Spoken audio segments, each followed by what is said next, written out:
Hello friends, welcome back. पिछले lecture में हम लोगों ने क्या किया था?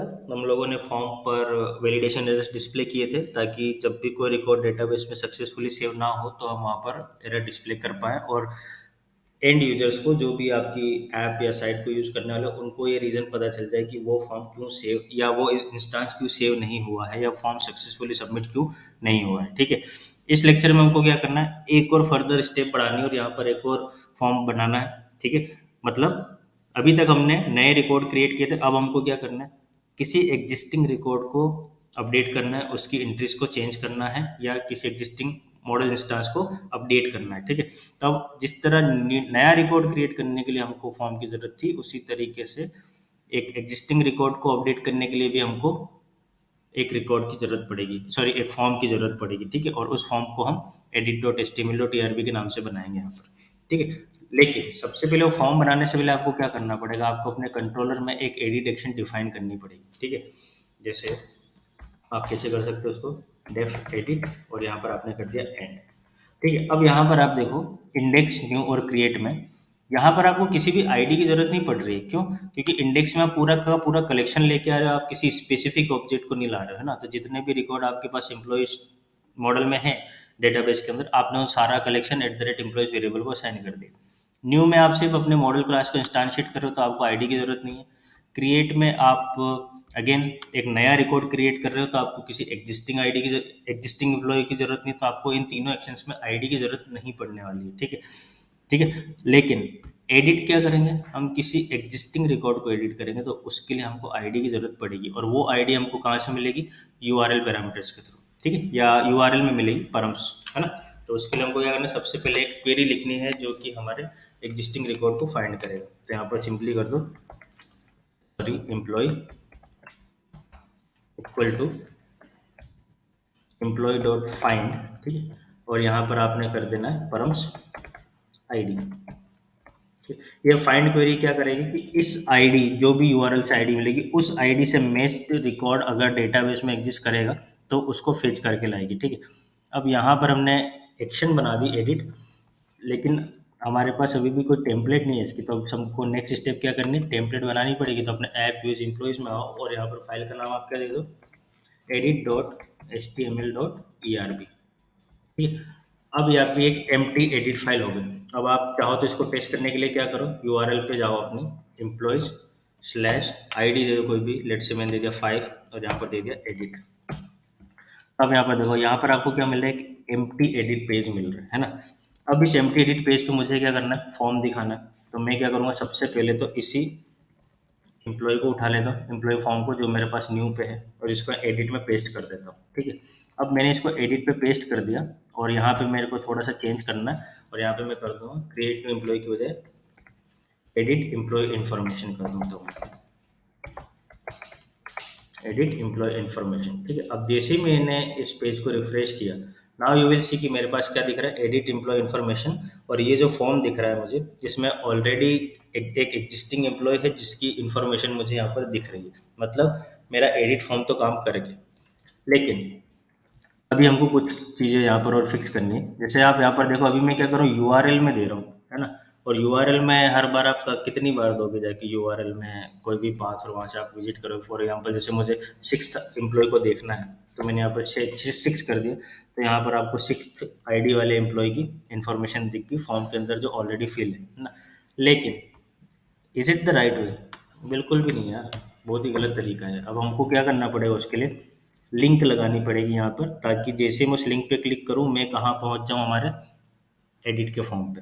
तो अब वो लिंक लगाने के लिए मुझे क्या करना है, कि सबसे पहले मुझे जाना पड़ेगा अपने index.html.erb पे, और यहाँ पर मुझे एक नया th ऐड करना पड़ेगा, नया कॉलम। और इस th के अंदर मैं क्या करूँगा, लेट्स से मैंने कर दिया एक्शंस, कि मैं कौन सी एक्शन परफॉर्म करने वाला हूँ। बाद में हम यहाँ पर शो और डिलीट भी परफॉर्म करेंगे। ठीक है, तो यहाँ पर मैंने कर दिया टी, और इस टी के अंदर अब मुझे 3 लिंक्स लगानी है। ठीक है, तो पहली लिंक हो गई मेरी एडिट की, तो मैंने क्या कर दिया यहाँ पर लिंक टू।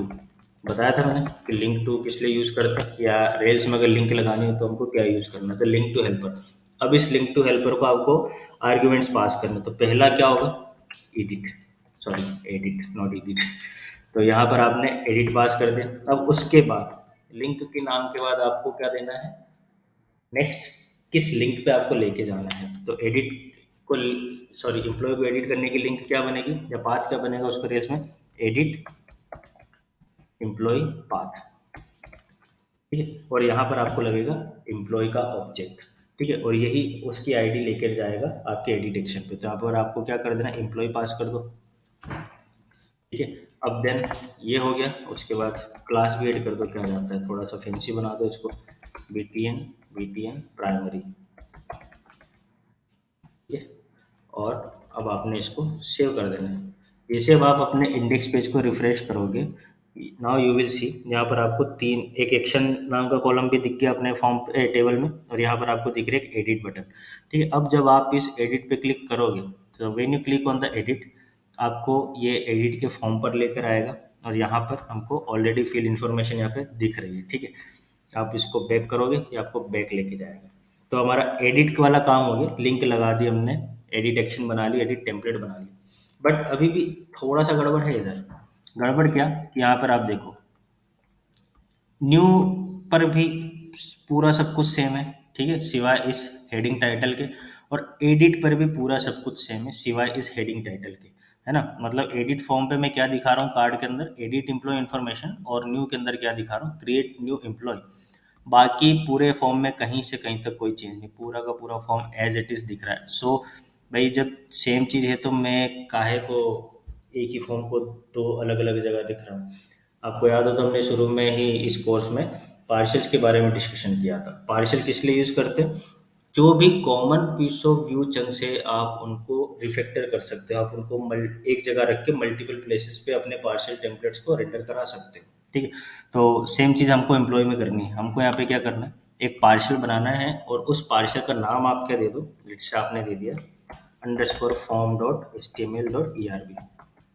ठीक है, एंड वी ऑल नो कि जब भी कोई पार्शियल हम बनाते हैं तो अंडरस्कोर के साथ स्टार्ट होगा। तो यहाँ पर आपको क्या पार्शियल बनाना है, underscore form dot H T M L dot E R B. ठीक है, अब आपको ये फॉर्म पूरा कट कर देना है यहाँ से।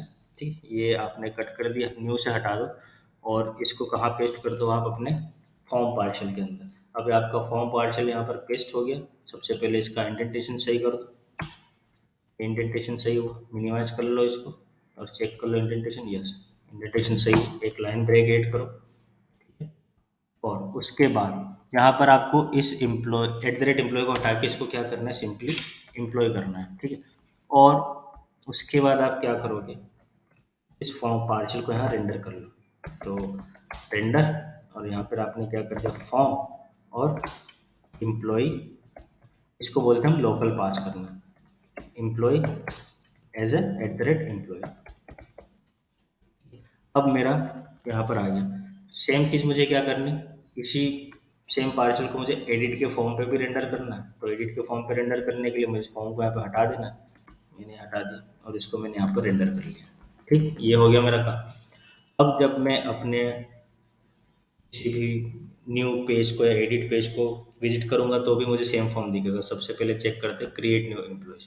जब मैंने क्रिएट पे किया तो अब वही पार्शियल रेंडर हो रहा है। यहाँ पर आप चाहो तो कंसोल पे वेरीफाई कर सकते हो, टर्मिनल पे। यहाँ देखो, rendered employ form underscore, sorry underscore form dot H T M L dot E R B.